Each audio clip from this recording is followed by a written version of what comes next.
Well, good morning, and thank you for joining us here for Live Impact News on 13 News Now Plus. What a weekend that we had here in Hampton Roads and parts of North Carolina, as really, honestly, all of North Carolina had quite the weather event as well. We're here in our studios at 13 News Now in Hampton Roads, Virginia. I'm joined by producer Sarah Calloway, meteorologist Craig Moeller, and you have this up right here. Look at this.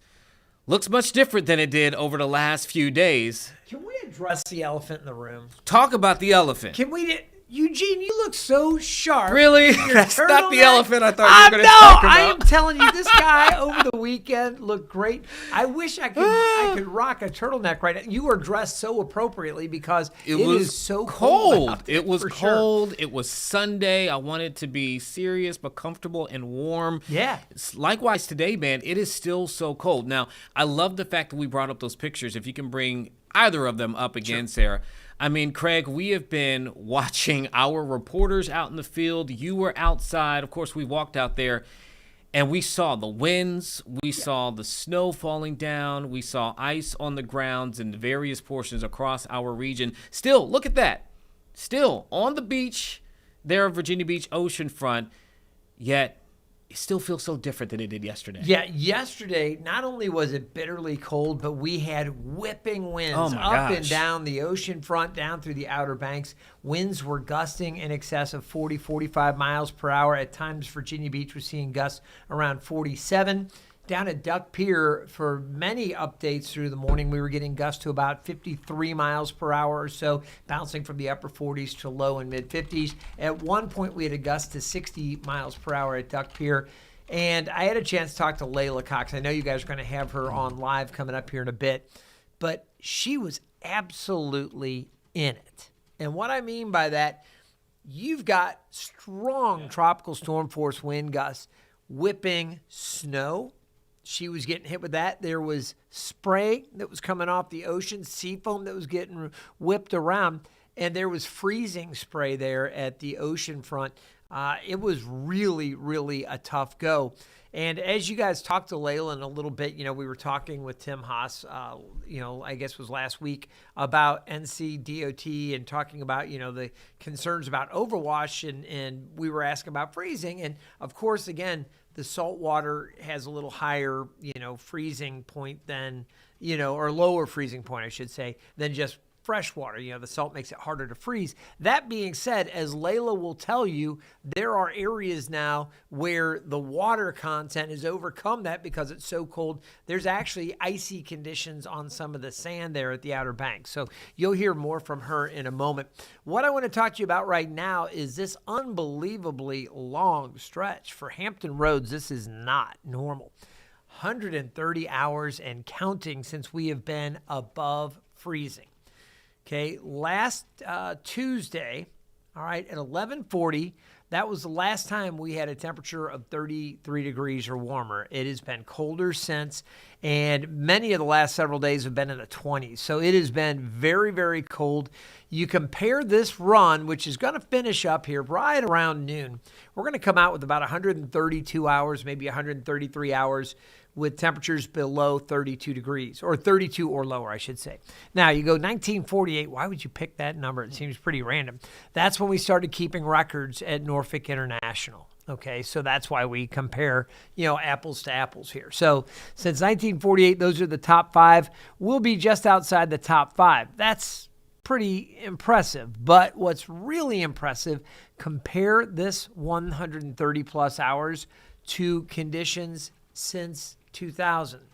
The top five longest stretches since 2000. Keep in mind, climate has been changing. We have been getting warmer. Average temperatures, we get these new normals, we re-average them every 20 years. We take 20-year averages, sometimes 30-year averages. We keep updating those because the climate is shifting. So take a look comparing this since 2000. This not only is the coldest or the longest cold stretch like this since 2000, it basically doubles the previous record, which was set a year ago.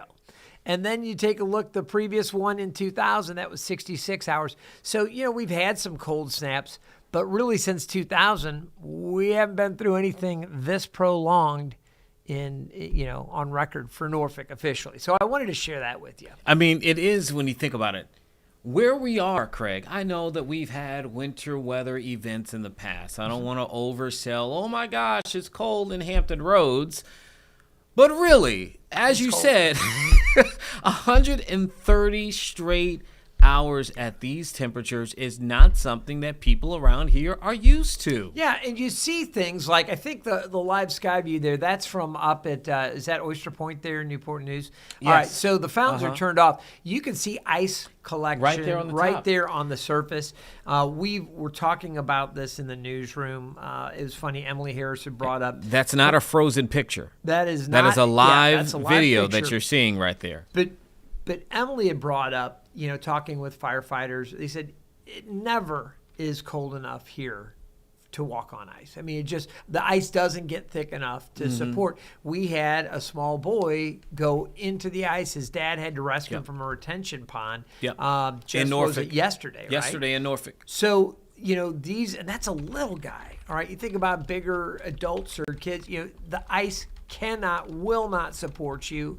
And it may look like it's frozen solid, but trust me, it is not. And you're not going to be in good shape trying to get out there on the ice. So very important, again, even as cold as it's been, this weird, freakish long stretch of sub-freezing temperatures, a lot of our bodies of water may have a thin coating of ice, but that's like walking on a glass pane that's not supported. It'll snap and you'll fall right through the glass just like you'll fall through the ice. So very important you don't take any chances. Now, speaking of ice, we did have snow and icy conditions for some areas early this morning, I think as we go through the afternoon. And there were many areas that were dry as well. I mean, Sarah, you spoke to your drive-in. Parts of Virginia Beach secondary roads were messy, but you were saying on the interstate this morning, you didn't have any problems, did you? I would say most of the roads in Virginia Beach were pretty good. I live more like southern in Red Mill, so some of those roads were still a little bit icy, near Sandbridge. But once you got a little bit closer to the interstate ramp, it was a little better. Yeah. My commute was perfectly fine. I go pretty much off of main routes, but I could see as I was driving, there were still some ice, et cetera, in certain places, like where I was in Norfolk. But you kind of expect that, as you're saying, with this temperature being as cold as it is, that snow isn't really going anywhere like we're typically used to. So temperatures are going to be above freezing this afternoon, but just a little bit. I mean, we're talking mid to upper 30s, so it'll do a little bit on it. There'll be some areas that are icy this morning that are kind of wet, maybe a little slushy this afternoon. The other process, when the sun beats down on snow, especially light fine crystal type snow, there's a process where it doesn't really melt and change phase to liquid and then evaporate. That's what we typically see, and that happens a lot. But sometimes the process goes straight from solid, these little snow crystals, to vapor. It's called sublimation, and that process will occur a little bit in some of the areas where the sun is shining down. So we will see less and less snow. Some of it will melt, but a lot of it will just kind of sublimate and just kind of go away. I will say that areas that are left over that are still, so icy, early this morning that are maybe in the shadows of buildings, you may still find some areas with that threat of refreeze tomorrow morning. So there may still be a few icy spots. We just want folks to be extra cautious. Temperatures right now, mid to upper 20s, widespread near 30 in a few spots. Early this morning, Franklin got down to a wind chill 4 below. All morning they were in the single digits, crazy cold, and they finally had 1 hour where they had the winds kick up a little bit, and that produced that bitter cold. I don't want to interrupt you, but I have to ask. This was something that was on my mind all throughout daybreak when you were showing us the temperatures. If you can bring up that map one more time. I don't know the map that has the temperatures in the area. The actual air temperatures? Yeah. Okay. So when you had it earlier and I saw, what was it, Franklin, you just said, was as low as single digits. It was like 7 or something like that. But when you look around it, they were all like 11, 12. Why? How does that happen? Sometimes, you can get cold pools. I don't know. There's a regional airport out there where they have that reporting station. I was trying to, sometimes you can explain it with winds or lack thereof or whatever.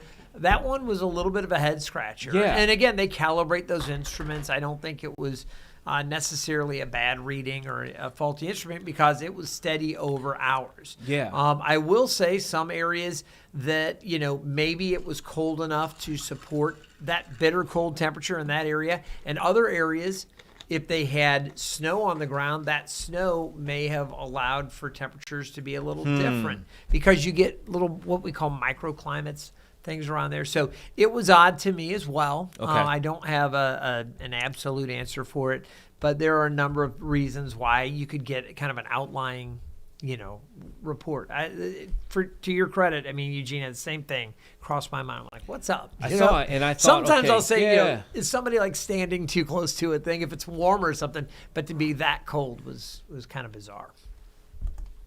Was that it? That was it. That was my question. I was like, come on. All right, Sarah's got something, right? All right, so as we take a look here, we'll take a quick live look out. You can see the sun is out there shining. It is beautiful with that Thompson Creek Window Company sky view. If you like the sunshine, I personally am ready for sun. I know there are some people that don't like as much sunshine. I hear from everybody all the time on everything.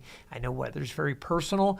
I can tell you Jeremiah Beatty, who was out at the ocean front, was delighted to see the sun. She said even with it being as cold there, just feeling the sun's rays on her face made her feel a little bit better. Oh, I'm sure. And she is one of our crews that have been out there. Her and a photographer she's been with, Henry, they've been out there in the elements for sure. Yeah. We're going to hear from her in about 15 or so minutes. All right. Well, hey, we'll quickly get to the 7-day forecast. Temperatures today near 36, 43 tomorrow, and then a chance for a couple of showers late Tuesday night into early Wednesday. You'll note the overnight lows should be in the mid-30s, maybe low to mid-30s just off to the north. So there might be a few snowflakes up around the northern neck over to the eastern shore up in Accomack, but most of us will deal with a chilly rain overnight, and then that moves out very early Wednesday. After that, another cold push of air for Thursday, a little warmer Friday, and then chilly for the weekend once again. And Craig, I have to give you your props as well for you and the team and how you handled this storm and the coverage and really setting us in the best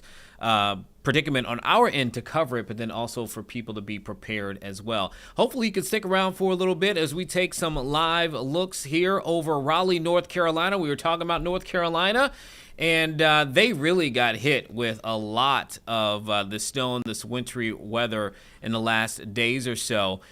But in our area, we've been monitoring the Outer Banks, and when we come back on the other side of this break, we'll have a live report from Layla Cox, who's been out there in those elements. Stick with us.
Thanks for sticking with us here on Live Impact News. We were showing you before the break the images from Raleigh, North Carolina, where you just saw the snow covering the area of this aerial view that we have had queued up. But we know over the last few days, our own coverage. Yeah, let's go ahead and take it, Sarah. This is a live look over Raleigh, North Carolina. You see the aftermath of this winter storm there. All that snow still on the ground.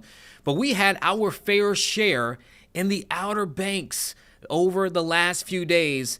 And no one to tell us about that more from personal experience is our own Layla Cox, who can finally sit down and relax a little bit, as you can see, because the last few days, Layla, I've been watching wind and snow just punch you in the face. It's good to see you comfortable.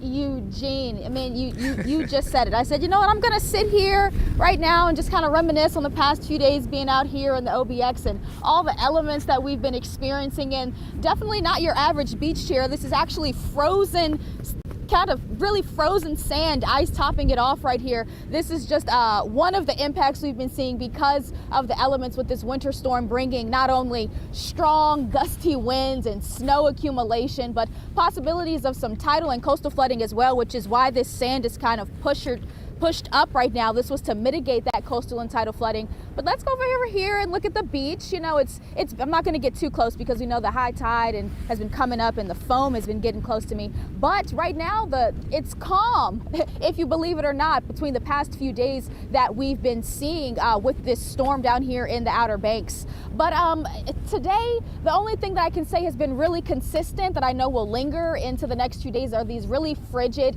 temperatures. I mean, it's icy and slick right here on the snow, so definitely got to be careful. We just saw a couple actually walking their dog out here on the beach. This is the first time Jaron and I have seen someone out here on the beach since we got here around 6 a.m. on Saturday. We saw a nice woman who was walking her dog, kind of enjoying the calm before the storm. We're going to try to catch these people over here. Hopefully they're, you know, enjoying the calmness after the storm, even though we're still seeing some impacts. If I can turn you guys on the opposite side, you're going to see the roadways down here in the Outer Banks. We're in the Kill Devil Hills area. With this frigid temperatures, we're seeing really icy conditions play out on the road. We know NCDOT has been doing as best as they can, as much as possible, to get those major roadways and highways and interstates. But for these kind of roadways more inland towards the coast, they're still really slippery. We've seen a few cars, you know, on their Monday commutes, and they're definitely taking their time, which is the proper precaution at this point. You can see the snow accumulation over there to the left with the stop sign and the other signs that are kind of,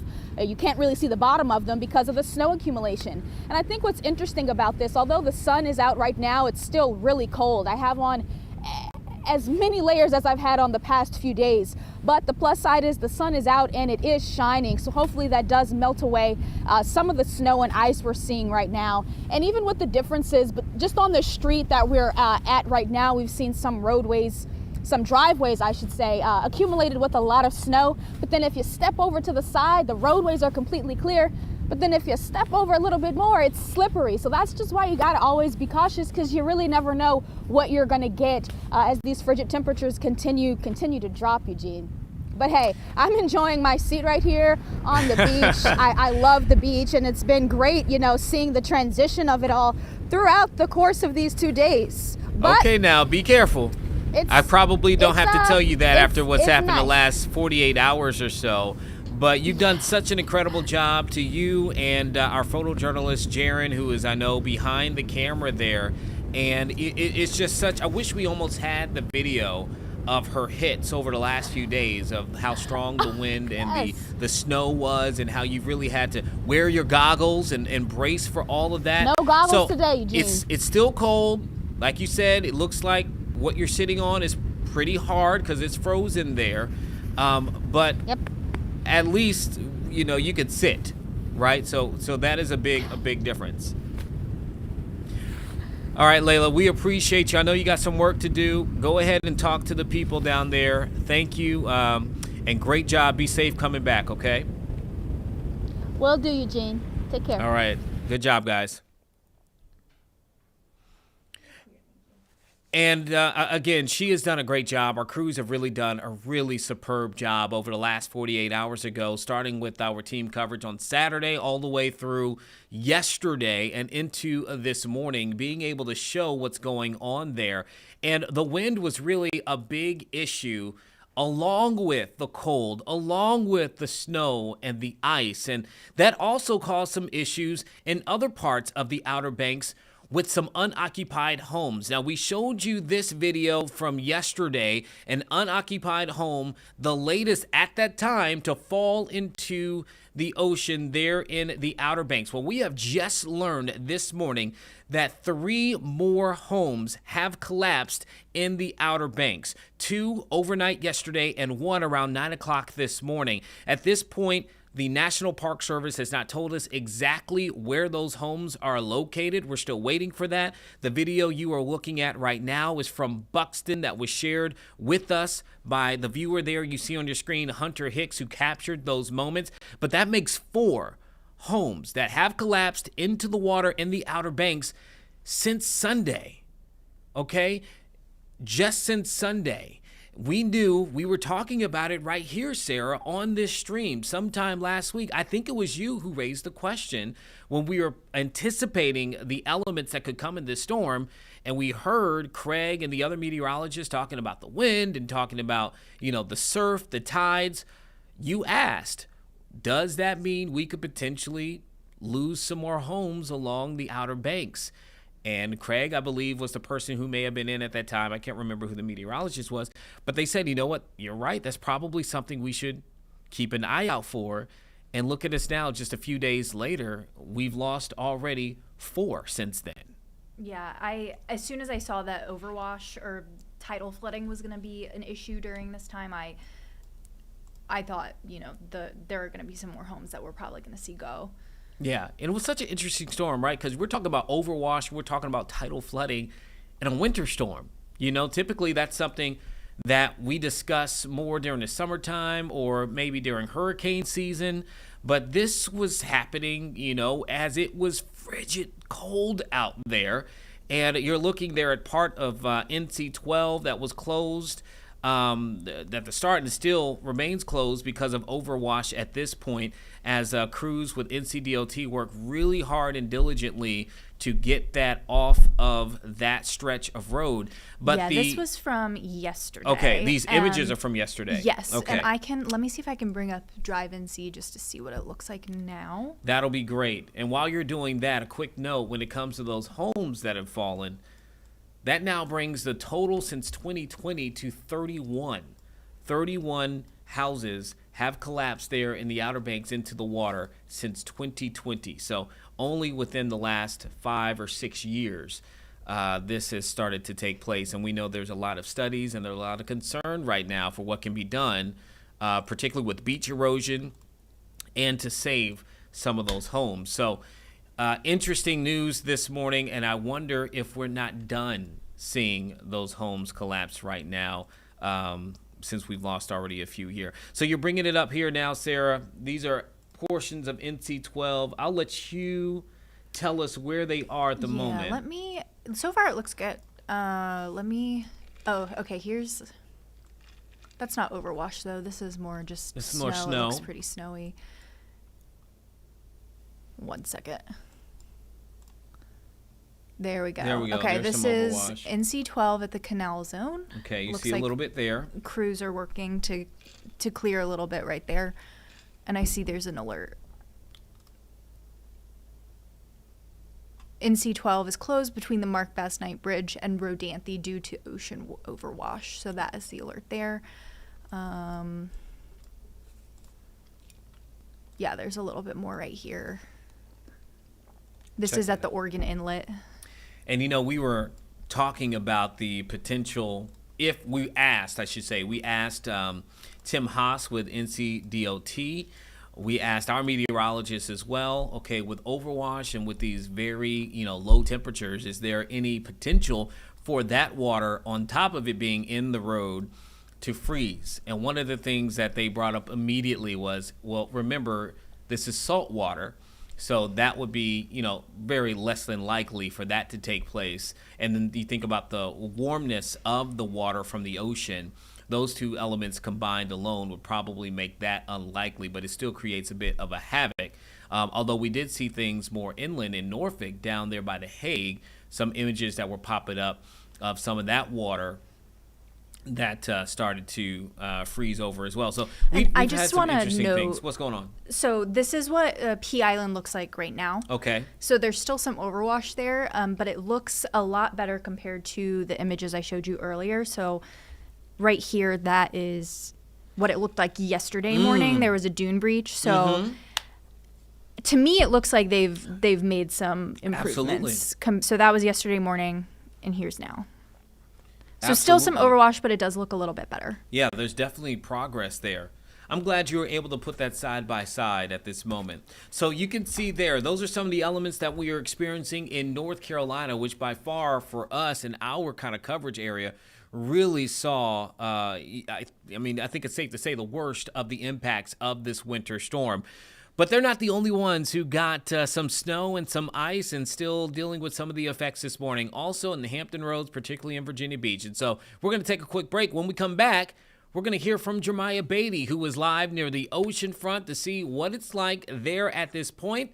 And we'll be back in just about 2 minutes.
Thank you for sticking with us here for Live Impact News on 13 News Now Plus. I told you that when we came back, we were going to take a look at what it is currently looking like in Virginia Beach along the oceanfront. Here we have a view there on the oceanfront. You still see something we don't see often, snow on the sand there. And here to tell us more about it, who's right next to that image you're seeing, is Jeremiah Beatty, live near the oceanfront. Jeremiah, how are conditions right now? I already see the roads behind you. Yeah, good morning, Eugene. So the sun is out, which is making things feel a lot better than what it felt earlier this morning when the sun was down. But still on the roads, along the roads, you can see some of that snow, but most of it is clear, and that's just because of crews who've been working around the clock to clear the roads. But some areas are still frozen solid. But yes, around the ocean front, conditions are much of the same. There's still a lot of snow in those grassy areas. So yeah, that's still left behind from this past weekend's wintry weather storm, but winds are a lot calmer. It's still cool, but not as cold as we felt this past weekend. But again, with the snow on the ground, it still could create some slick spots. So if you're out and about, you definitely want to take your time. But conditions here around the city are looking, getting back in good shape. We appreciate that look, Jeremiah. And, as you said, a lot of probably the main roads, you're not going to see what you're seeing behind you, right? This is going to take a little bit of time as the sun comes out. Speaking of the sun coming out, I'm glad you finally have some sun, and that you're not as cold and windy as you have been. You've been such a great sport, doing a great job. You're in North Carolina yesterday. Can you tell me this? The difference in how it feels for you, having been in Elizabeth City yesterday and then now in Virginia Beach, the difference for you? Well, yesterday, it didn't take you long for your feet to numb, your fingertips to numb as well. But instantly, as soon as you stepped out the door, you were almost smacked by the cold conditions. So it was a really windy in Elizabeth City, North Carolina. That's where I spent most of my time yesterday. And I used a really good example yesterday at the hotel that we were staying at, showing a pool that was frozen. Now, it wasn't frozen solid, but that top layer was, and it was unbearable to stand there, very painful to be in that cold weather. So that's why we were advising a lot of people yesterday to just stay inside, because the conditions were not healthy if you weren't prepared. So even with the amount of layers I have on, I mean, you look at me now, I have a heavy coat on and I was still freezing. And look, I know you're still cold. You might not look it, but I know it. I know that you are. So we appreciate you and your crew. You guys go ahead and get warm. I know you got a report to prepare for at noon. So we appreciate you, Jeremiah. Great work, and I'll see you guys when you come back, okay? See you All right, there. y'all. Be safe. And as you heard Jeremiah talk about it, right, some of those conditions that we saw in North Carolina, listen, it is cold, and it was cold there in Virginia Beach as well. As you can take a look here, this is the water fountain outside of the Cavalier in Virginia Beach. That's right off the ocean front, and look at that. Absolutely frozen. This image that was captured by our photographers there. I believe this was on Sunday, maybe Saturday. I cannot recall off the bat. But at one point, as you see there, crews came out and they used the blowtorch to try to melt the ice. Now, I'm not familiar as to why they went with this strategy.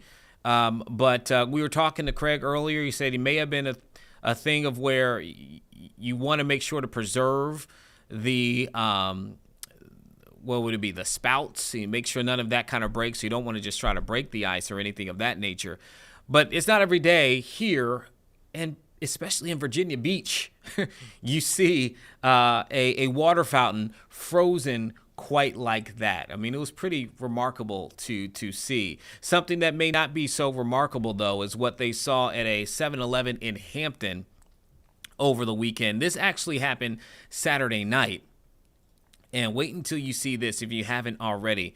When we talk about the strength of the storm and also the accumulation of snow, that is the roof over this section of this gas station at the 7-Eleven literally collapsed. You see it there for yourself. Now, the belief at this point is that the snow and ice on top of it caused it to tip over. That's the understanding of what likely happened. The good news of that, though, is that none of the employees were hurt. No one who was there was hurt. No injuries involved with this. But certainly that could have been a very scary scenario for someone who may have been pumping gas to see, this thing fall over, tip over, scale. Look at that. I mean, it's I've never seen remarkable. the top of one of those. You said what? I've never seen the top of one of those. It looks different than I thought. I thought it would be flat. Yeah. Hold on, yeah. That doesn't look what I thought it was going to look like. No, I never thought I would see the top of one of those, and I'm with you. It doesn't, now you think about it, now that you say it, it doesn't look like what I would expect it to be either. But again, I am really glad that no one was hurt in all of that as well. So much that we have discussed when it comes to the weather here, and we were talking about it all throughout the week leading up to this, as meteorologists were trying to figure out, what it was going to do, what the potential it could be, and all of that kind of stuff. We wanted to make sure people stayed safe no matter what. And one of the things we really discussed, we talked about driving and being safe out there if you have to. We talked about properly layering yourself. And the other thing we really talked about was if you were to see a frozen body of water, do not walk onto it. And unfortunately, as we take a live look here, I don't know if we have the look, we were showing you earlier in Newport News. You see that ice that is accumulated over top of this in City Center and Newport News. There are other areas where we have seen bodies of water look like that. And you heard Jeremiah talk about it. She was at a hotel with a pool where it was frozen on the top layer. And she used a stick to knock it. And you could tell there were patches where it clearly would break through and was not sturdy enough to hold really any kind of weight, much less a person.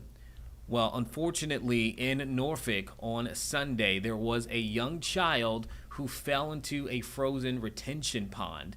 That child and other kids were told by witnesses in the area were playing around this pond in Norfolk. That apartment complex is the Riverside Station Apartments, and one of the children walked literally onto the water, and next thing the witnesses say they knew that that child had fallen through the ice.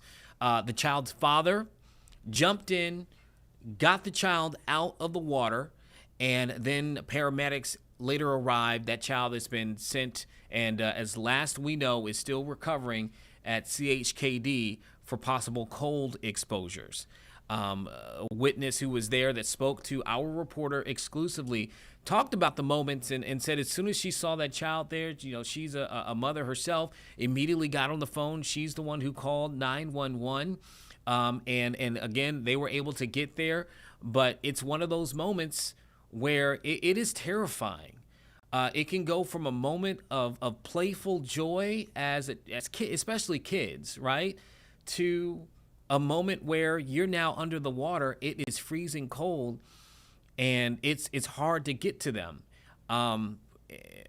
We even saw a scenario like this in the Richmond area a week prior with the last winter storm, that there was a young child, a boy, who had fallen into a similar situation to what they thought was frozen body of water. And unfortunately, that situation unfolded in tragedy. So it's something that we'll continue to say every time that we have these really severe winter events, because we want to make sure that everyone is safe. And as a parent, gosh, I can't imagine how hard it is to keep track of children all the time, especially, in a situation like this, right? You're not at all trying to place any blame on any parent, but it may be that extra tidbit of, hey, definitely during this winter storm, keep track or just keep them inside. So, yeah, hopefully everything works out for the best in this scenario for this young child and their family at this time. Okay, you say that you can. What do we have, Sarah, on this? I do believe we have a story that can kind of play a little bit of the information. So I'll go ahead and let you take over, Sarah. This is, I was going to play a ABC wrap of all of the winter weather across the country. Yeah. It talks about some of the stuff that we felt here in Virginia and North Carolina, but it also goes into like what other states across the country are feeling, because we are not the only ones that felt this system. No. So go ahead. Yep.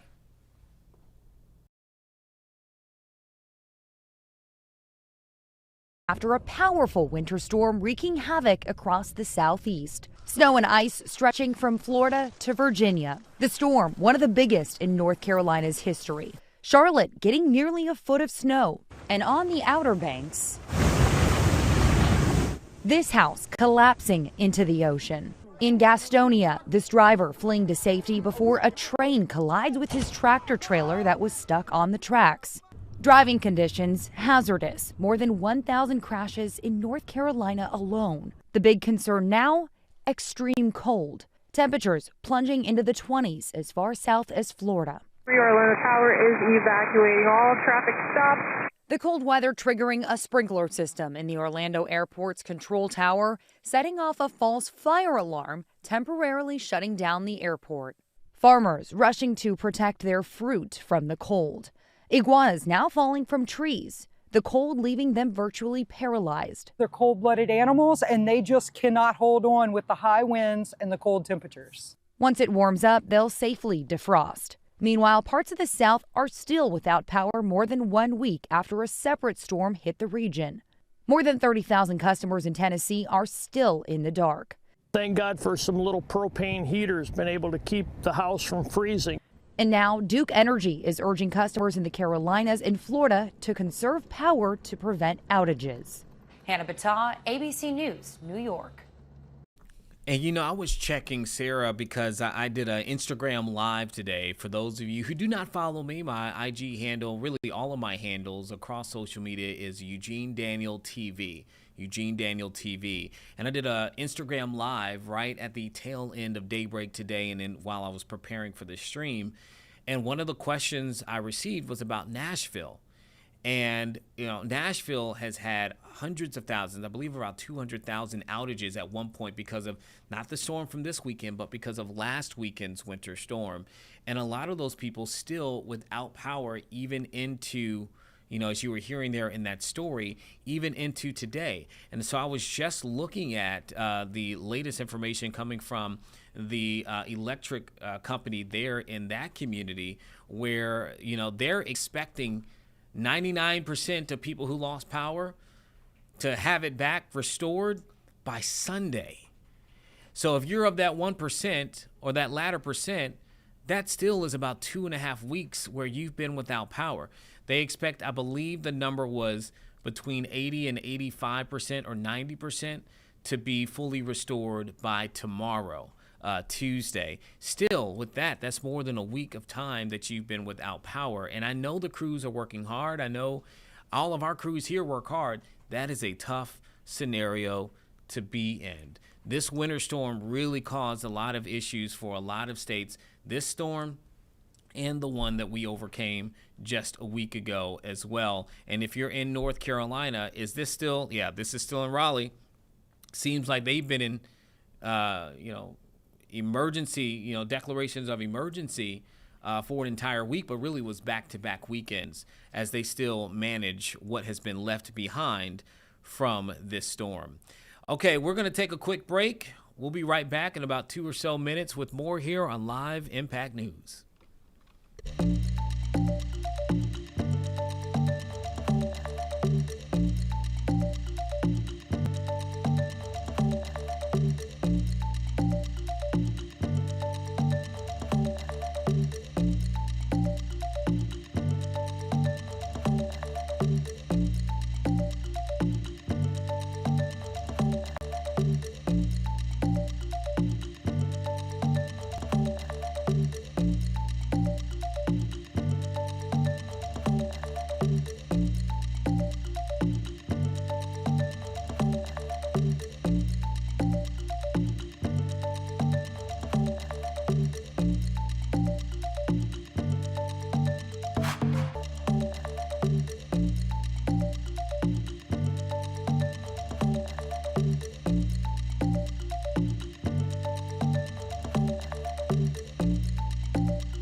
Welcome back. Thank you for sticking with us here on Live Impact News, our stream on 13 News Now. Plus, myself, Eugene Daniel, with Sarah Calloway, producer. And let me tell you, we've been talking about this winter storm that hit us down in the south here in Virginia and northeast North Carolina. We're not used to it, being this cold, this long down here.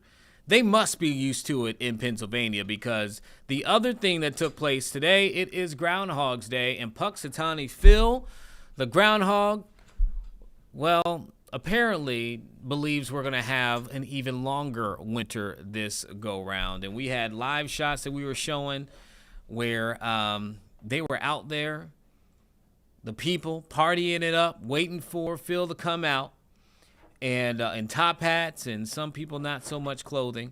And we checked on the temperature as you're taking, look at video from here, 2 degrees. No, negative 2 degrees. Today, the high is 2 degrees. You know what? How about this? We got meteorologist Taylor Stephenson who's in with me. I could have swore the piece of paper that I read today said that it was negative 2 degrees when they were out there. At 7. And then by 8 a.m., it was going to be 2 degrees. Okay, yeah, that's not the high. By 8 a.m., it was going to be 2 degrees. Either way, too cold for me to be out there waiting for any groundhog to come out and see a shadow. I agree. I mean, but the high there in Pennsylvania was, in Punxsutawney, Pennsylvania, is 22 this morning or this afternoon. So, yeah, minus 2 degrees. So, 2 degrees below zero when the groundhog came out.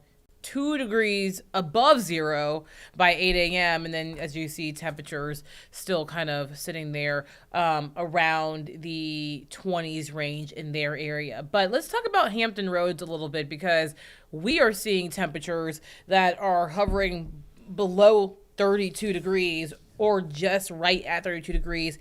We just hit our 131 consecutive hours of temperatures below or right at 32 degrees. Certain records are not meant to be set or broken. No, and this one is one of them. This one is one of them. And so we are not going to really hit the top 5 since 1948, but what we will do is actually make it into the number 1 spot since 2000. And honestly, we've basically doubled it. So the last longest streak for hours below 32 degrees was around January 20th, the 23rd of last year, 2025. 67 hours below 32. Now we are at 131, and the streak continues, and it probably will continue for another couple of hours. We're going to see, because, again, it began at 11:40 p.m. on January 27th. So every time the next hour comes up at the 40 mark, then you can add the next hour. So that's why we just added one more hour, because we are now in hour 131. So we'll see if we make it through 11:40 with to 132. I'm thinking we'll probably make it to 132, 133 at the most, because we are forecasting temperatures to rise across the area to the mid 30s later on this afternoon. So let's go ahead and talk about what I'm seeing in terms of temperatures right now. Now, for me, during the winter time, temperatures kind of don't mean too much to me, because I focus on the feels like temperature. And that real feel is what I go by when I dress, right? Because it could be 28, 30 degrees. If it feels like one, I'm not going to dress like it's 28 to 30 degrees. I see Sarah shaking her head. No, that makes a lot of sense. What's the saying? People won't remember what you did, they'll remember how you made them feel. It's the same. Sarah's laughing at me. I mean, that's what I heard her cold. say. Yeah, I feel cold. I feel miserable. That's how the temperatures are making me feel. I feel miserable. So it's going to be the same case. So you get into this late morning, and we're tracking temperatures in the upper 20s and lower 30s. Now let's tack on the a little bit of a breeze, and the real feel is in the teens and very, very low 20s here. And so bundle up throughout the day. Good news is, again, we're going to rise above freezing for the first time since January 27th. Here's a look at the sky view right now. It is a gorgeous sky view going on here in Hampton Roads and northeastern North Carolina. Lots of sunshine across the area, and that's reflective on our satellite and radar. And I'll put this on a loop. You can see how the clouds pop up with the sunrise. Of course, satellite is best when the sun's up because then you can actually see the clouds going on, unless they're in the upper levels or like very, very thick clouds and you can see them. But there's a few clouds still hanging on offshore. But I kind of want to pause this here because I just saw something. We'll put it to now. I want to show you all this. Do you see those kind of white areas over North Carolina? The white shades. Like, I'll actually point them out. Like underneath, like Edenton. Yes, I see it. This is our space satellite picking up the snow. Oh wow, that's snow on the ground in these areas. These areas got about a foot of snow. That it can be picked up from the satellites. You can even see it over, like very faintly over Elizabeth City, up through southern Chesapeake, then down through Rocky Mount, Albertson, New Bern. But yes, this is snow.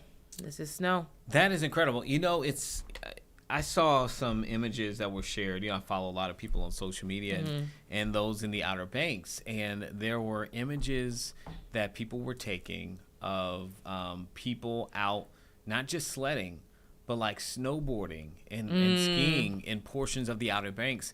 And one of the people who shared it said, you know, they've lived there for decades and they never thought that they would see, you know, people snowboarding there in that area, which was really, really cool to see. And because it was like snow where the sand and all this kind of stuff. People were having a really good time out there. Just speaking to how much snow came down in North Carolina. Yeah. I mean, Charlotte got one of their, you know, biggest snowfalls, one of their biggest daily snowfalls ever. Top 4. Queen City. Yes, and I mean, I'm sure they enjoyed it, but they're going to be snowed in for a little bit. Here, not so much. We didn't get that much snow to be snowed in for most areas. Let me say not so much. For Hampton Roads, we're not going to be snowed in. I'm sure stuff will start to reopen by tomorrow, if not Wednesday. In the Outer Banks and places south of the Albemarle, we may have to wait a couple more days for things to kind of recover. So let's talk about the rest of your day today. We're going to see temperatures near freezing through about 11 to 11:30. Then we'll rise above freezing during the afternoon. Highs today will be in the middle to upper 30s across the area. Sunshine continues. Later on this evening, temperatures drop back down to freezing. So what that means is that anything that melts today will be able to basically refreeze, because you'll see temperatures overnight plummet back into the teens and 20s for most areas. So waking up tomorrow cold, but good news is, even though we may have a few more clouds, with the southwest breeze, it's going to pull in some warmer air. So tomorrow afternoon, highs will be in the mid 40s. We haven't seen the 40s in about 8 days, almost 9 days. So it's going to feel like spring outside to a lot of us, because we've been in the 30s and 20s for a very long time. We continue through the day on Tuesday. Cloud cover starts to build in ahead of our next system. We'll stay dry, though. And then on late Tuesday into early Wednesday morning, that's when we have a chance for some scattered showers. And temperatures at that point will be too warm for it to be snow, but in our northern areas, maybe northern neck, eastern shore, it could get cold enough to support a few snow showers there, but we're not really talking much in the way of accumulations, you know, of dusting at best. And then we get into Wednesday afternoon, and temperatures start to plummet again. So we'll be back into the mid 30s and upper 30s. So it's a really up and down pattern for us over the course of the next 5 to 7 days. And I'll show you what to expect as we get into your 7-day forecast. And it's going to show how, you know, the roller coaster of cool temperatures. So like cool as in below normal, not cool as in I like it. Like an awesome. Yeah, okay. As in awesome. No, cool as in cooler than normal. Temperatures today in the mid 30s. You get to tomorrow, mid 40s. We take that slope down back to mid 30s by Thursday, up into the 40s again on Friday. Now this weekend, while it would be cold enough to support snow for most of the day, temperatures in the mid 30s, it is going to be sunny and dry for what we know right now. So that's good because the past couple weekends have been dicey for us.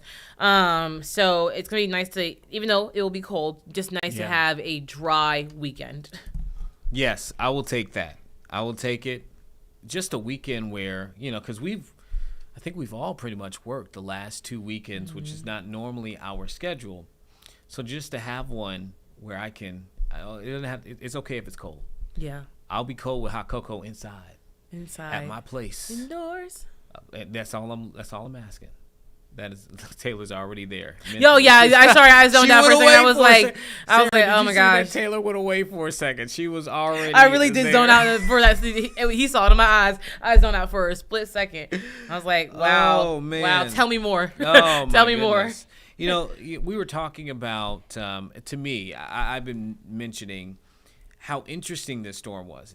Mm-hmm. Not in the forecasting way interesting, but in the elements that it had. Mm-hmm. I am used to seeing, winter weather. Okay, so winds with snow. But the tidal flooding, as we look at the overwash that is there in the Outer Banks and NC-12, that was interesting to me, that those two things would happen in one weather phenomenon, I thought.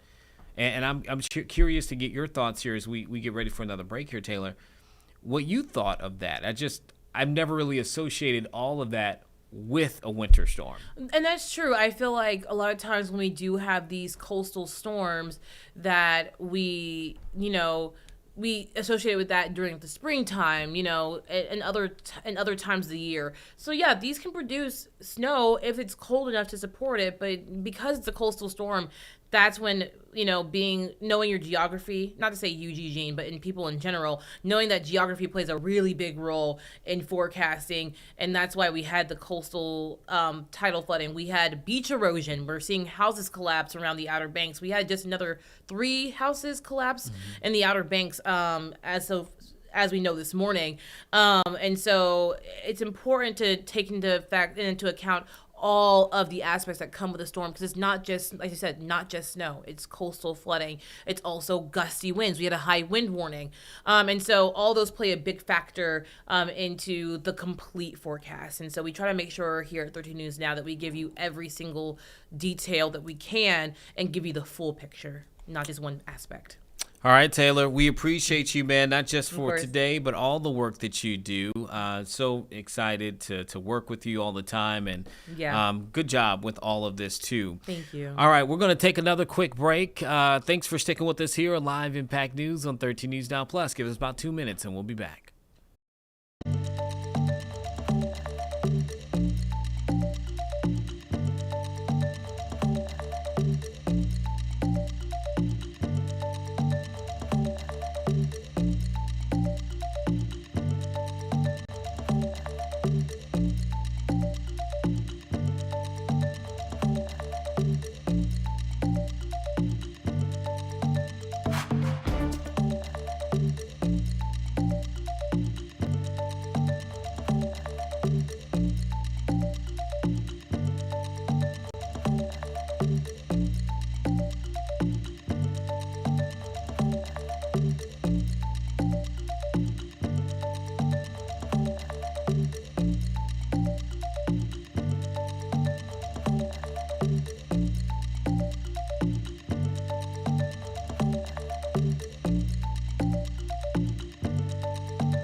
Thanks for sticking with us here for Live Impact News on 13 News Now Plus. I kind of alluded to it a little bit earlier, but it is Groundhog's Day, and we've been dealing with this winter weather. Could we have more on the horizon? Well, we got that answer at least from Punxsutawney Phil today. The Groundhog there in Pennsylvania, they held their annual tradition today. We did record that live for you to be able to see it and see what the Groundhog has to say. And for our ceremony, your friend, our friend, his handler, A.J. DeRoom, is Rainmaker. And the president of the Punxsutawney Groundhog Club and the only man who could speak to Punxsutawney Phil is the president, Thomas Dungle Shingleshaker.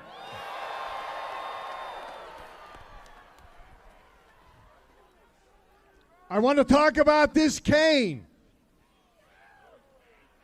This cane is handed down from president to president. My father once held this very cane, and before him, Storm Builder's grandfather held this very cane. This cane gives me the ability to speak groundhogese. That's how I communicate with Phil, through nods, chirps, winks, and purrs. What we're going to do is, according to 140 years of tradition, I will take this cane and I will knock 3 times on the barrow door. Then his handler, A.J. DeRoom, will gently lift Phil high in the air for all to see. He will then place Phil upon the stump, where Phil and I will have a little talk about whether he sees his shadow or not. If it's my shadow I see, 6 more weeks of winter there will be. No shadow, an early spring. He will then have me choose the appropriate scroll, and it'll be read by the Vice President, Dan McGinley. Gentlemen, are you ready? Daybreaker, please place the royal red carpet. Moonshine, please place the scrolls upon the stump.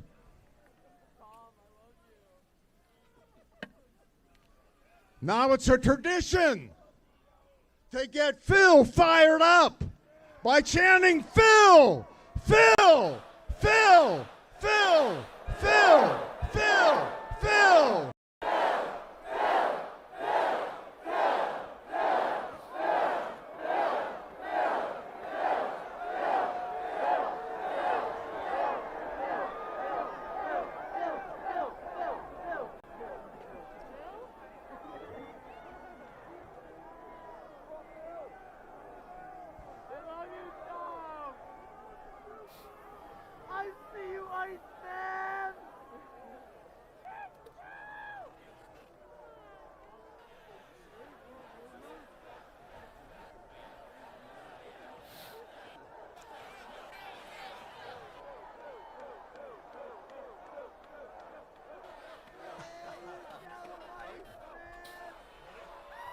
It's Punxsutawney Phil!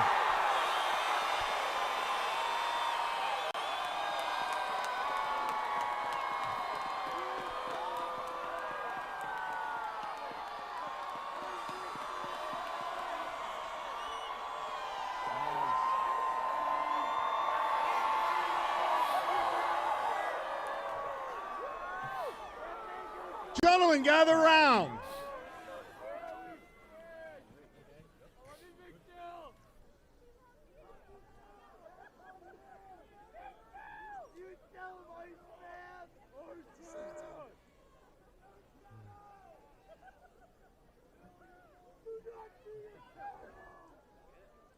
We have a scroll.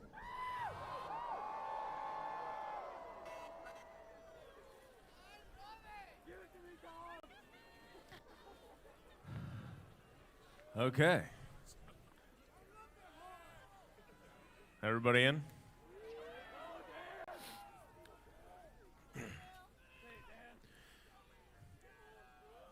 Hear ye, hear ye, hear ye. Now on this February 2nd, Punxsutawney Phil, the seer of seers, prognosticator of all prognosticators, was awakened from his wintry nap at dawn on Gobbler's Knob. Phil looked to the skies and then, speaking in groundhogese, directed President Dunkel to the proper scroll, which reads,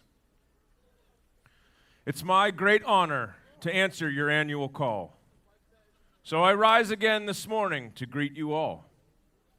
But today I wake thinking of numbers and time. America turns 250 and I'm at least 139. Let's celebrate all, young, old, babies or millennial, and kick off America's semi-quincentennial. We look to the future and not just the past. So I suppose this party could use a forecast. It is my job this February 2 to look to the skies and report back to you that there is a shadow here on my ground. 6 more weeks of winter abound.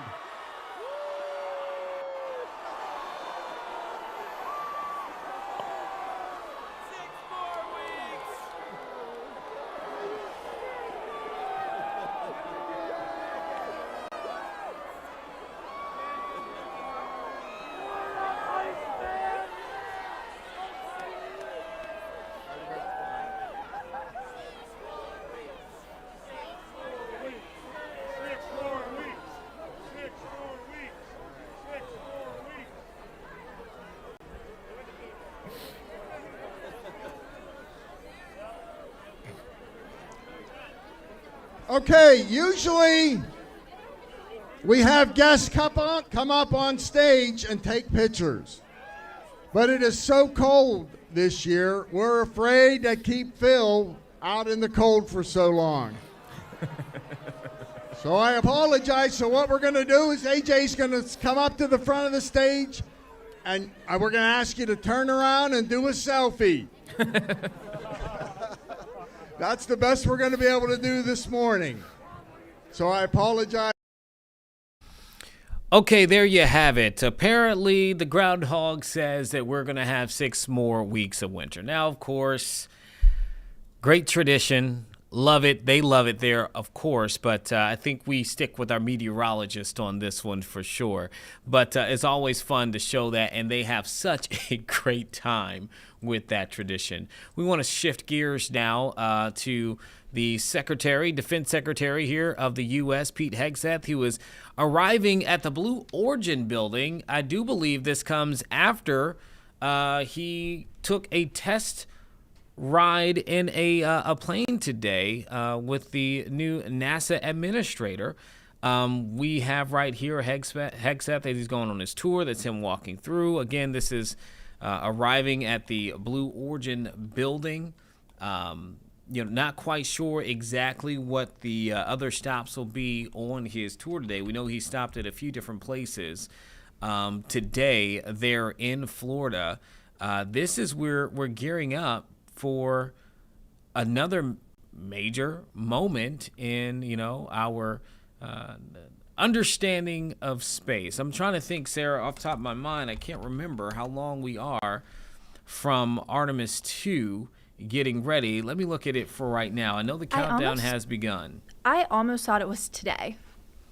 Well, we've had a lot of things happen since then, so let's look at it real quick. It's definitely dependent on the weather, though, and I know down like in Florida, they're even feeling the cold temperatures, so maybe it was delayed, but I thought it was today. I could be wrong. So I'm looking at NASA's website right now for Artemis 2, and it says the countdown clock has begun. There's an opening of a simulated launch window starting at 9 p.m. today. The test is expected to go until approximately 1 a.m. February 3rd. That is as of this, but it was posted about a day and a half ago. So we'll try to figure out if we can get the latest information there. But certainly that will be interesting. That was for their wet dress rehearsal. That's what we're talking about here. Again, I'm on NASA's website. That test would run the launch team as well as supporting teams in mission control at NASA's Johnson Space Center in Houston through a full range of operations that includes loading cryogenic liquid propellant into the rocket's tanks, conducting a launch countdown, demonstrating the ability to recycle the countdown clock, and draining the tanks to practice scrub procedures. All of this is to make sure that the team is fully prepared for launch day. So just looking at that at the moment, just getting closer to that particular mission. I can't see. Let me see here. They have a new thing that they just posted. What are we looking at now? Okay, I see you. I see what you're talking about. Okay. So that's the latest there. Of course, as soon as that happens here, we would love to show it to you. Whether that's later today or tomorrow. We're just trying to get the right timing at the moment. But while we look up those things, we do see that the mayor of New York, Zohran Mamdani, is giving a press conference right now in New York City. Let's go ahead and head to that, see what they're saying, as we can still look up some of the other information. Without temperatures rising above freezing, snow has hardened into blocks of ice. But the greatest danger posed by this sustained cold is to vulnerable New Yorkers who remain exposed to the elements. As of this morning, 16 of our fellow New Yorkers have passed away outside during this brutal stretch of cold. In 13 of these cases, preliminary findings indicate that hypothermia played a role, and 3 of these deaths appear to be overdose deaths. We await final results from the medical examiner's office and will inform New Yorkers as we learn more. Each of these lives lost is a tragedy. My heart was with the family of those mourning their loved ones. We are continuing to do everything in our power to get every New Yorker into a shelter where they will be warm. The cold is showing no signs of stopping, so neither will this city's efforts. From information available now, it appears that none of the individuals who have died outside were living in homeless encampments at the time of their death. New York remains in a code blue. If you see someone in need, please call 311. Outreach workers and first responders from the NYPD and FDNY will respond and get those New Yorkers the help that they need. Our outreach workers have only intensified their work to get homeless New Yorkers into shelter. We continue to operate warming sites and warming vehicles across the 5 boroughs. We have expanded shelter capacity, relaxed intake rules, and are working with our partners across the city to increase outreach. As of this morning, we have made more than 930 placements to shelters and safe havens.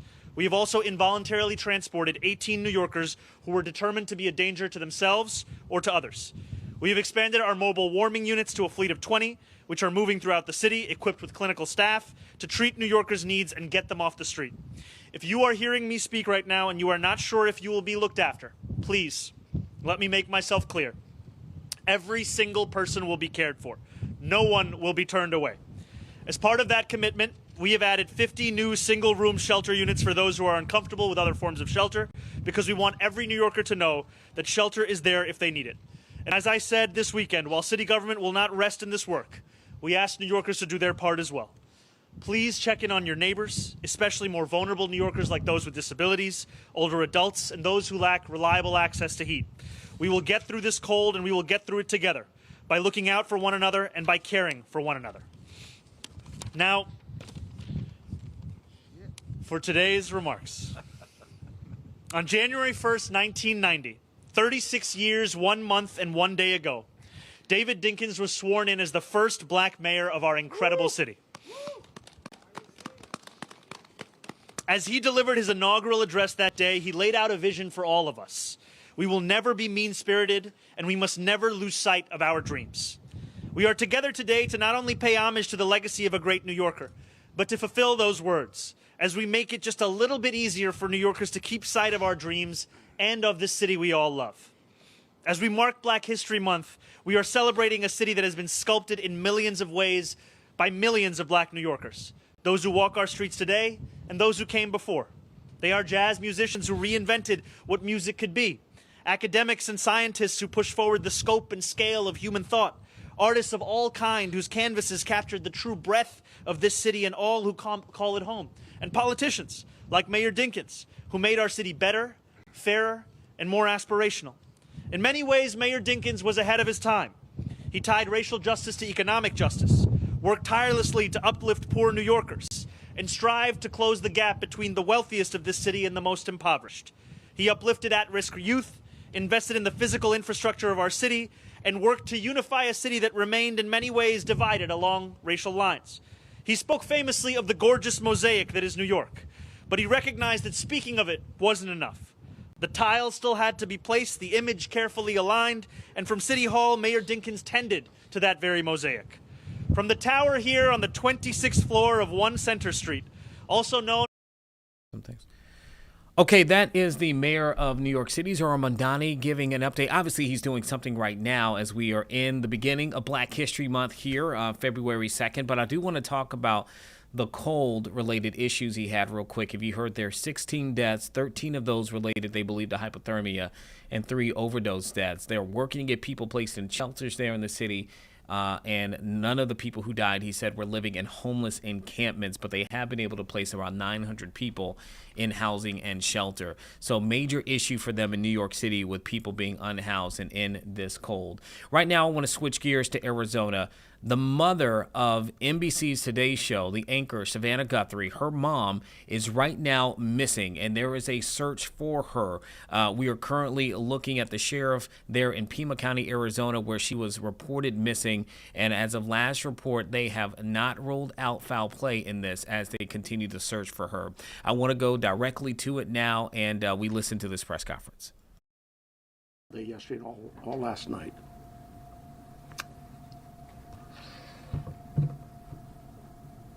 To no avail. As I said yesterday, we saw some things at the home that were concerning to us. We believe now, after we processed that crime scene, that we do in fact have a crime scene, that we do in fact have a crime, and we're asking the community's help. This community has always stepped up to help us solve some pretty tough crimes. I'm looking for that again. This is a 84-year-old lady who suffers from some physical ailments, has some physical challenges, is in need of medication that if she doesn't have in 24 hours, it could be fatal.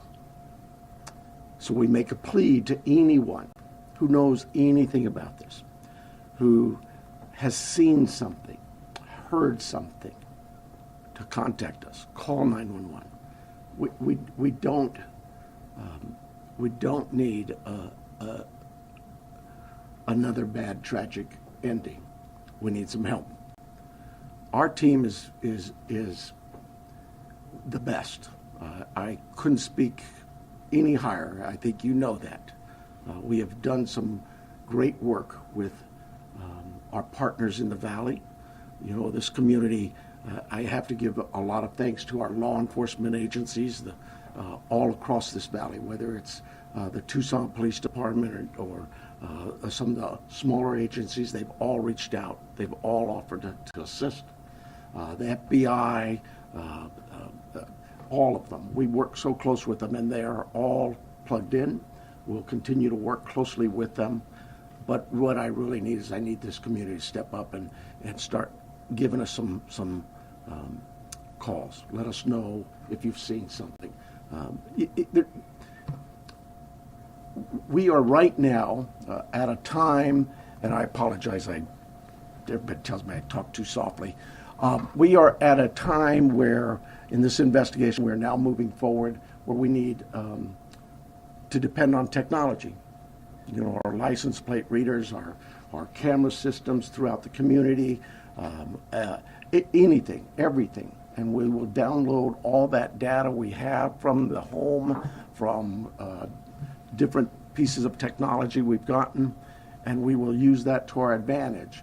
But the reason I bring this up is that, you know, I'm a cop. I hate politics, but I have to remind our political leaders that they need to quit this banter of every time law enforcement leaders come to you for a need, that you give up these these ridiculous remarks about how it's going to be misused. AI is a bad, evil word. The cameras are very bad and evil. I'm tired of that. Those tools in the right hands, with the right minds and the right approaches, are extremely valuable to solving crimes just like this.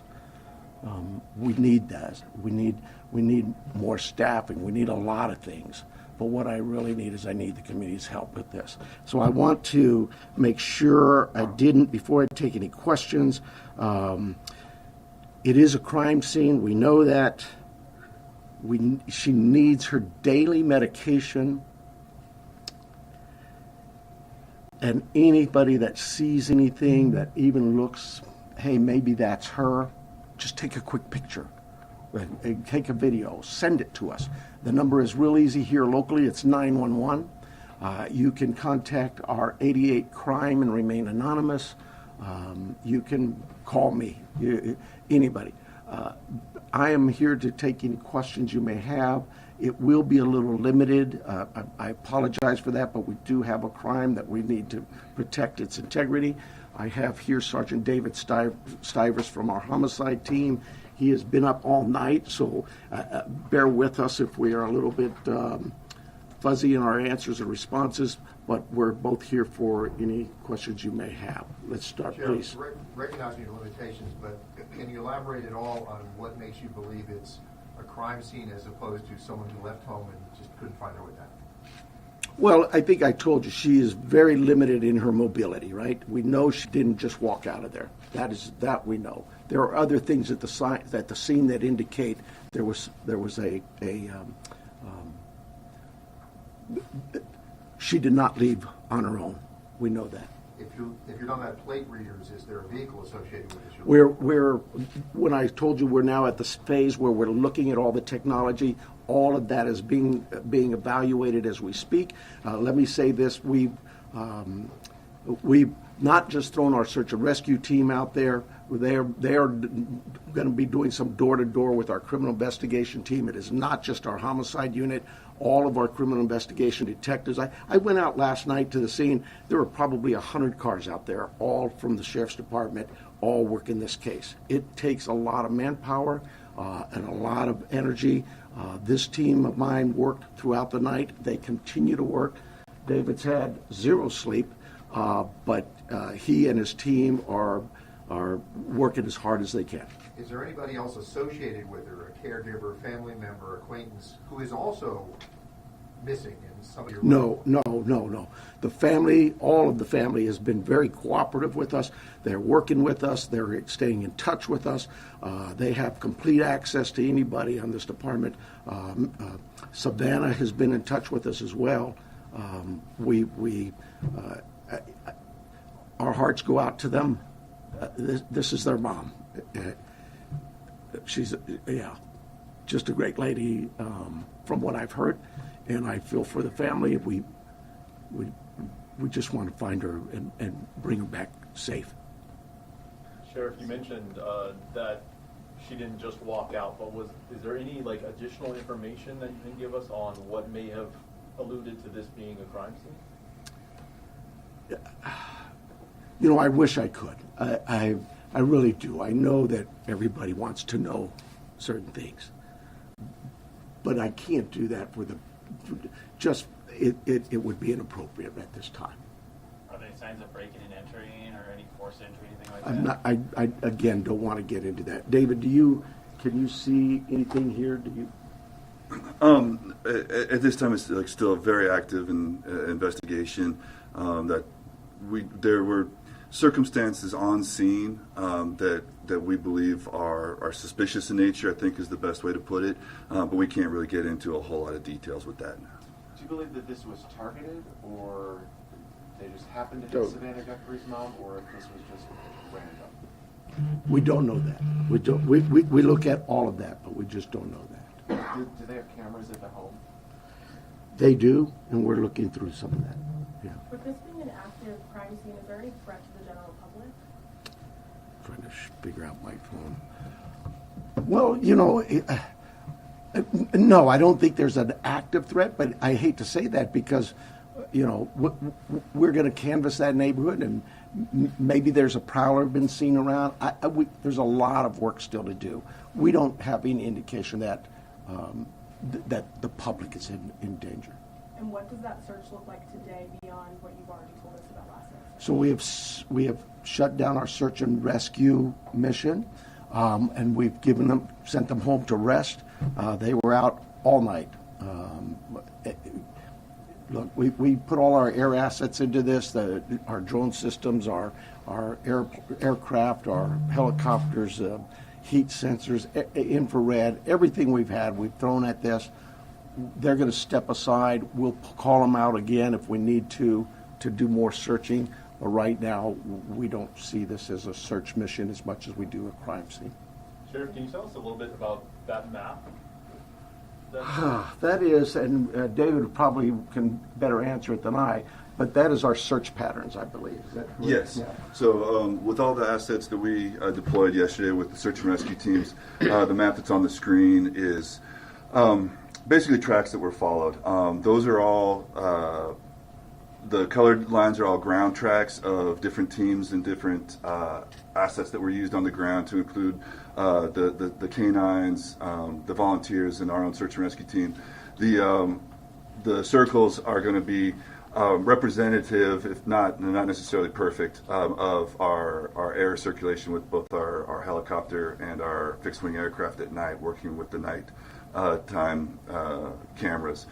So difficult to see where the house is. The house is basically pretty close to center in that, and then all of the searching that went on throughout the day with those folks out there on the ground. What this really helps with is our search teams, when they come back and reassess, maybe they've missed an area, we can look at it and say, hey, you know what, this area could use a little more coverage, and so they concentrate again. Our search and rescue team is top notch. They're out every single day. If it's not a lost person, it's a hiker, it's somebody who's wandered away from a care home, whatever it may be. I want to stress to you, and it is really important, Miss Guthrie, Nancy Guthrie, is of great sound mind. This is not a dementia related. She is as sharp as a tack. The family wants everybody to know this isn't somebody who just wandered off.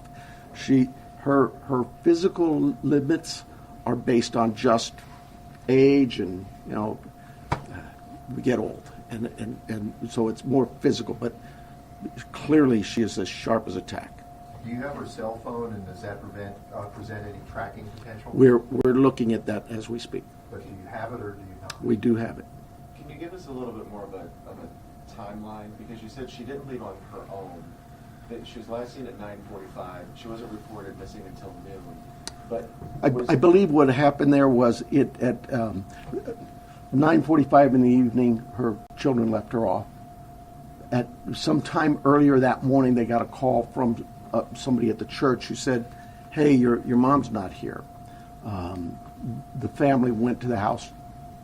I'm thinking they spent some time looking for her themselves before they called us, so I'm guessing maybe they got there around 11. So they did some searching and realized we need some help, and they called 911. Do you have any idea what time Nancy would have been taken from the home? There's a lot of things working there, and I just can't say that right now. Has Savannah Guthrie, has she had any threats to herself at all?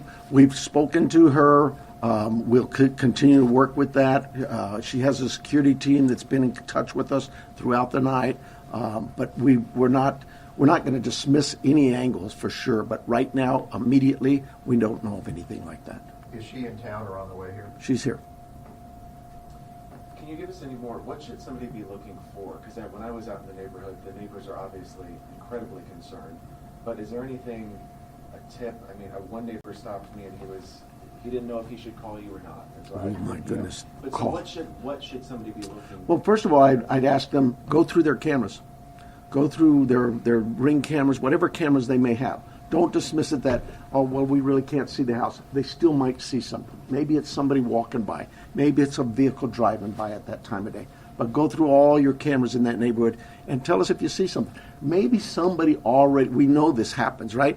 Oh, I saw something suspicious, but I didn't think it was worth calling in, so I didn't call it in. Well, now it's call in anything you've seen or heard.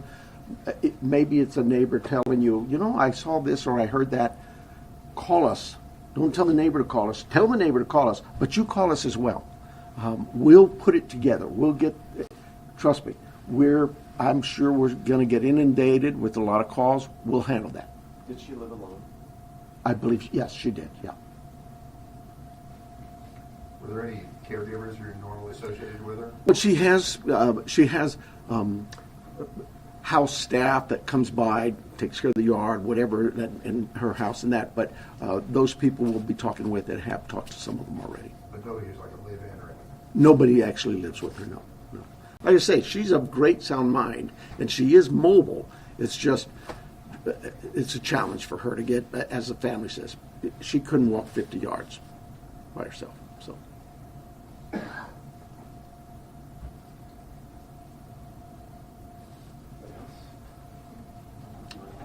Somebody asked about the FBI. I'm sorry. Somebody asked about the FBI. Like I said, we work closely with all of our partners, whether they're FBI, ATF, ICE, whoever. We know that they have certain capabilities and certain resources, just as we have certain capabilities and resources. So yes, we'll continue to work with them, and they've offered assistance to us. We accept that assistance, and we offer assistance. But just last week, the FBI called us to handle a shooting that involved Border Patrol. You need to know that. That's just day-to-day routine work for the law enforcement in Pima County in Tucson. We work very closely with our partners. With the amount of time that's gone by, how wide do you cast in the net? Statewide, national? Well, yes, national for sure. I'm hoping the national media's picked up on this. We've gotten a lot of reports, but statewide as well, with Amber Alerts, things like that. All of those things we use. Every tool we have, we will use.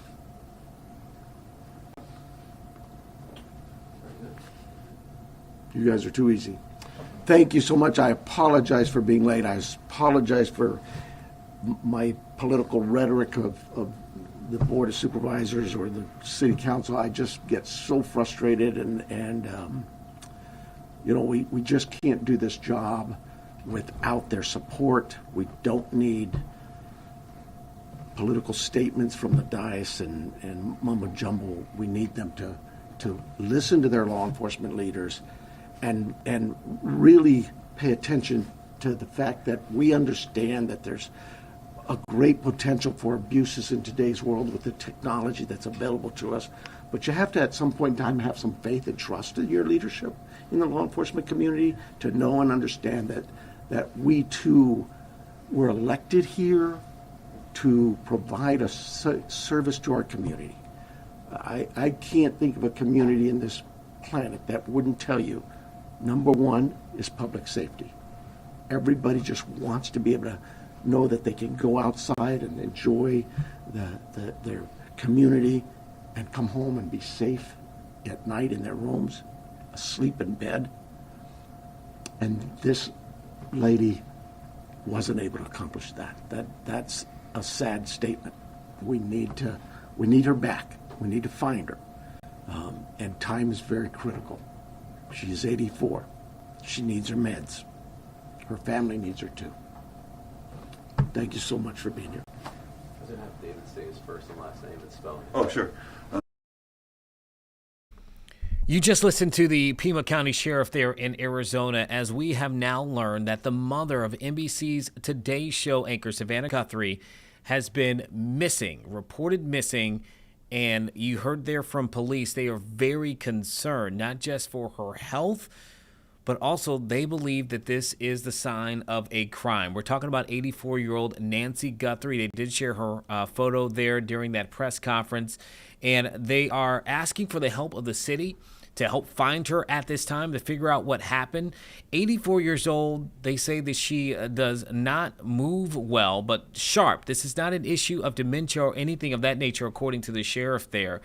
She was last seen Saturday night, reported missing Sunday around noon. But the sheriff also says that they are worried because she needs medication, saying that if she does not have medication over a 24-hour span of time, then it could be fatal. They did not go into what the health issue that needs the medication, what it could be.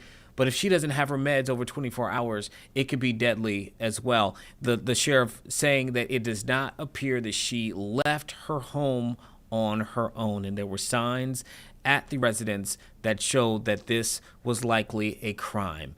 So this is absolutely just terrible to hear at this moment. We know that members of the Today Show, Craig Melvin and others, as they were anchoring this morning, Savannah Guthrie was not there, saying it is a deeply personal matter to them as well as colleagues.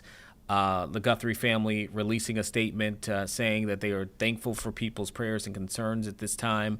But you heard some of the questions there from reporters. They're not fully sure at this time exactly what happened, and clearly they're trying to figure out that and who could be involved. But that is certainly news that we will continue to follow and wanted to share here on our stream.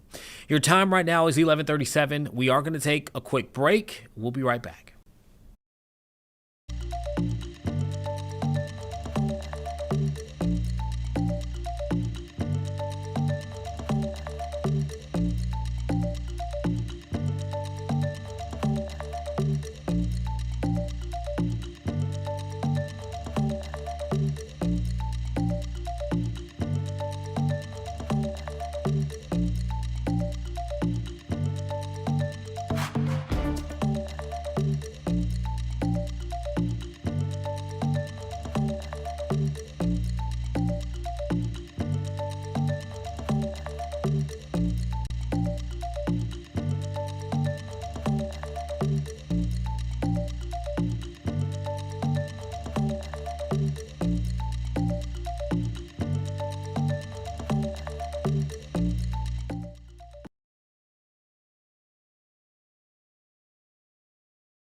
All right, thank you for sticking with us here for Live Impact News on 13 at News Now Plus. You know, we've been monitoring a few different situations, and it looks like this just ended. We were going to show you a live feed here of the Virginia Senate, and I do believe just as we were coming in, Sarah, they have just wrapped up, where they were looking at a few different bills, including one on data centers within the Commonwealth. So we're going to move on from that at the moment. You know, the big story that we've been talking about throughout the day and throughout the last few days has been this weather. And the weather has been certainly treacherous when it comes to how cold it's been, how windy it's been, the snow and ice that accumulated in Hampton Roads and in North Carolina, which really got hit pretty hard, including in our area of the Outer Banks, and some of the issues that we're still seeing in certain communities right now because of that. Now, if you're in the Hampton Roads area, you should be able to get around just fine. That snow and ice will begin to kind of go away at a certain point, as the crews have been working really hard for that too. Some of it is sticking around in some of those secondary streets, but if you're down in the Outer Banks, particularly if you typically travel along NC-12, that's going to be a bit of an issue for you at this point. We've seen a lot of overwash that's been coming over that side, that area, and that stretch. Some sections of it still closed as of this morning because that overwash has not completely subsided at this point. And we do know that NCDOT has been working on that very diligently over the last few days or so. But if you do travel in certain areas on NC-12, just understand they are closed. I do believe, if I recall exactly, the area around Kitty Hawk, when we were talking earlier and looking at the NCDOT map, that area had been closed as of around an hour ago, around 10:45, I believe, when we were looking at that. They were still working to try to get that all situated in that area. So you want to keep mindful of that. The other big story that is coming out of North Carolina in connection to the storm, we have now lost 4 homes in the Outer Banks, like this one here in Buxton, to the ocean because of the storm and those strong waves that have come through. That now makes it 31 privately owned homes that have fallen into the water since 2020. You remember last year we had that stretch where we lost more than 10 plus, I want to say, in one swoop motion there along the Outer Banks. And now we have this storm, which we knew was going to bring strong winds to certain portions of the area, which is why we had that tidal flooding and others. And we thought that this was a possibility. Well, now we see it. This video provided to us from a viewer, Hunter Hicks, who saw that unfold. You can see all of that now debris, the pieces of that home, which was unoccupied. All 4 homes were unoccupied. As of now, I'll tell you, National Park Service has told us where that home is in Buxton. I don't have an exact address for you. Still waiting for that information from NPS to give you more details on the other. All we know is that all 4 of these homes were unoccupied. That one fell on Sunday. 2 more fell overnight, yesterday into today, and then the 4th fell around 9 a.m. Matter of fact, as we're sitting here talking about it, Sarah, let me see if we have any more, just out of curiosity, to see if they have updated and there's any more homes that have fallen down there. No, we're still at 31 as of 9 a.m. this morning. The other thing, too, speaking of closures, if you're along the beach area around this in Buxton, the beachfront from the north end of the village down to the ramp 43, that is going to be closed to the public because of that damage, and because right now their main focus is going to be cleanup and safety, right? Now that kind of the weather has subsided, now it's going to be all of that debris that you see there coming out of the ocean. They're trying to pick that up, make sure that everything is safe around that area. You don't want to walk there and get nails in your feet or anything of that nature. They're going to try to clean that up, as we saw in certain portions last year around August, September, when we saw those things happening then. This was another site. Again, the winter aftermath. Check this out. The Virginia Beach oceanfront. This is outside the Cavalier. Not every day that you see a frozen fountain on the beach in Virginia Beach. And even more amazing to me, on top of seeing this frozen fountain was what you're going to see next and how they tried to solve the problem there for a little bit. Yes, those are crew members using a flamethrower trying to melt some of that ice that you can see clear as day. I believe these images, this video was captured on Sunday, maybe I think Sunday. Saturday. It was Saturday nights during the day. What time? It was Saturday evening. Saturday evening. So before nightfall on Saturday, we captured that. What a image. Our reporter Orko Manna was there, along with photojournalist Michael Woodward, and they stumbled upon this masterpiece there. So that's one of the things, it's more fun to look at, something that's not so fun to look at. Let's show them this image out of Hampton, Sarah, and this, not what you want to see when you go to the gas station. Take a look at this at this point. This roof of the 7-Eleven in Hampton fell over. It tipped over.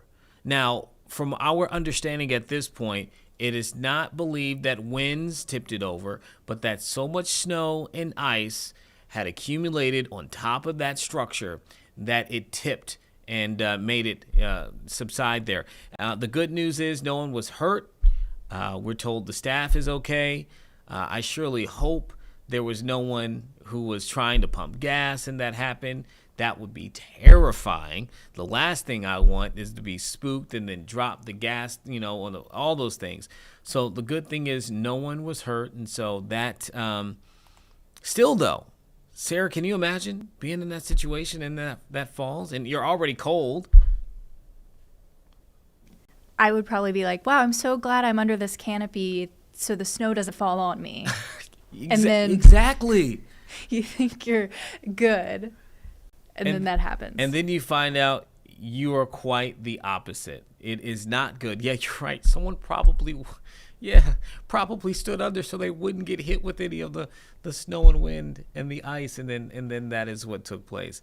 So, again, for the owners of the 7-Eleven, obviously it's not funny. They have to go through all of that, not a laughing matter. But I am glad we can kind of smile at the fact that no one was hurt. Now, a little bit more serious, though. We had a situation in Norfolk, though, that we're still waiting to get the latest update. This after a young child fell into a frozen retention pond at an apartment complex. This happened yesterday, and this is how it happened from what we were told from witnesses there on the scene, that there were children who were playing around the pond, and one of the kids started walking onto it, and then they fell through into the ice. The child's father jumped into the water and rescued the child or got the child out of there. Paramedics came. We spoke to the woman who called 911 when she saw this all unfolding.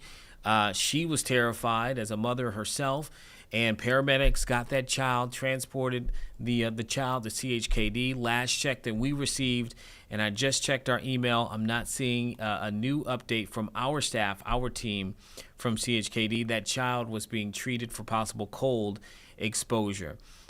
We will continue to keep you updated on a line as well as we get new information about this. But that took place around 2 o'clock on Sunday at the apartment complex off of Selger Drive in Norfolk.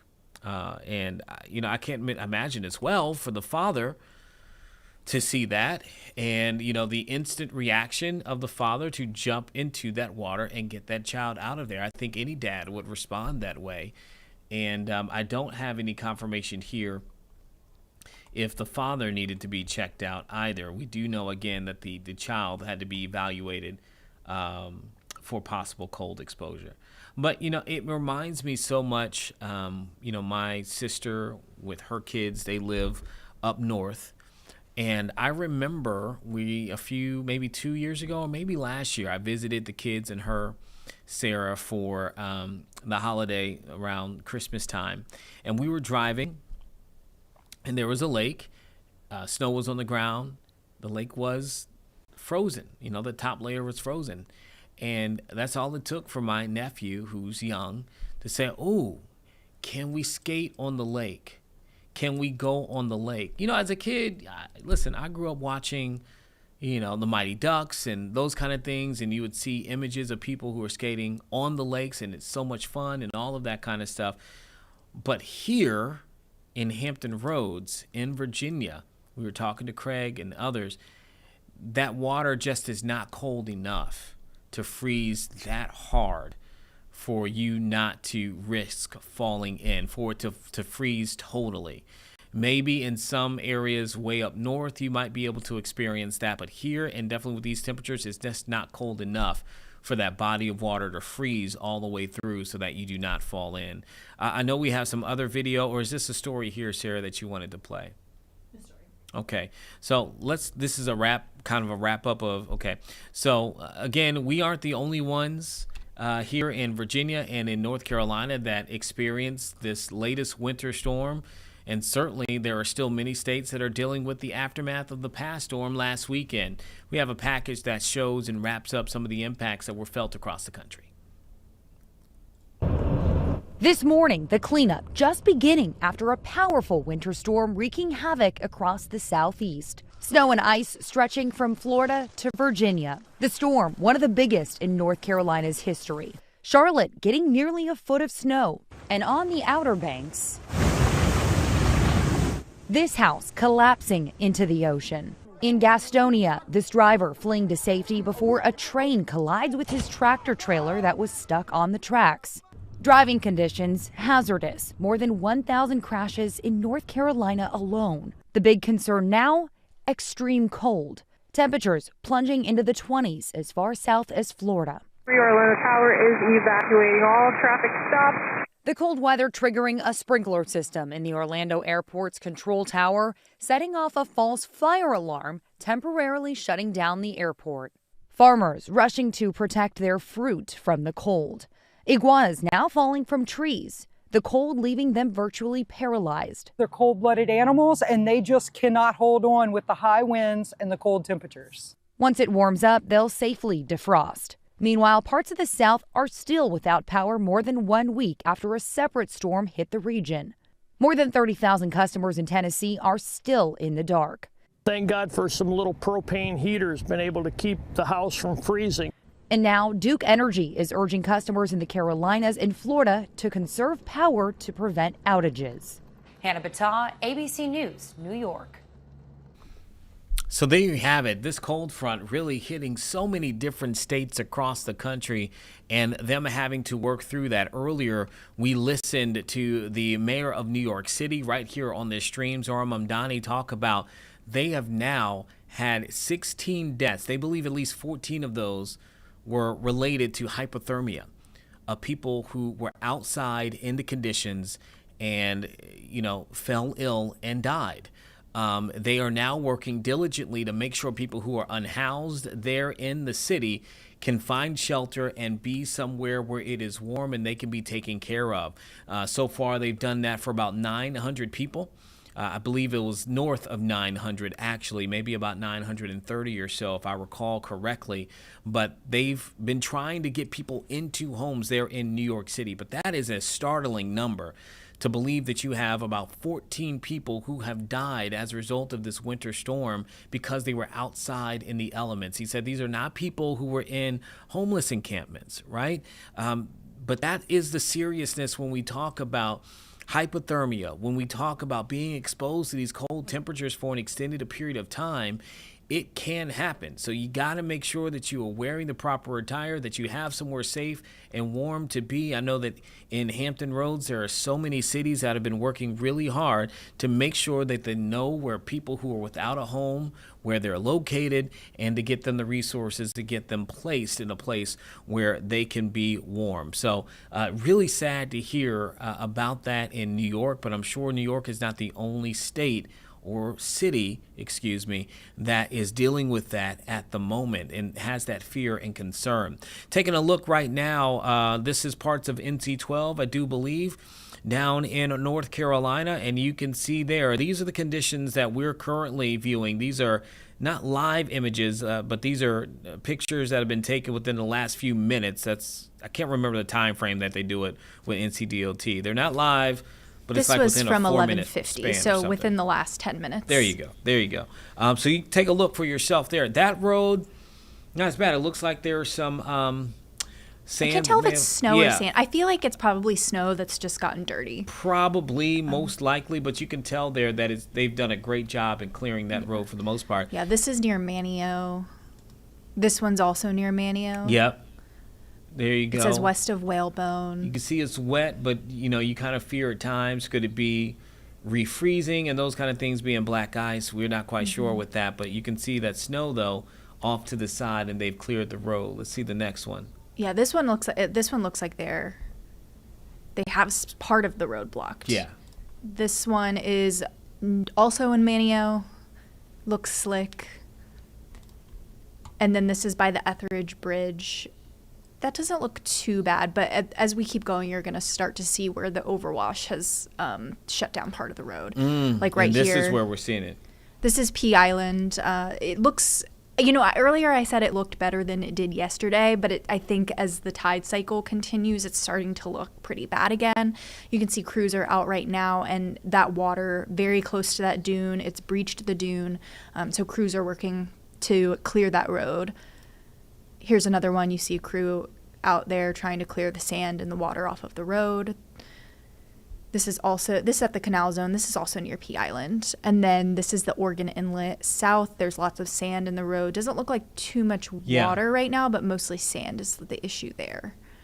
That is most of that. I feel like Manio, that area had the worst of it by the Mark Bass Knight Bridge.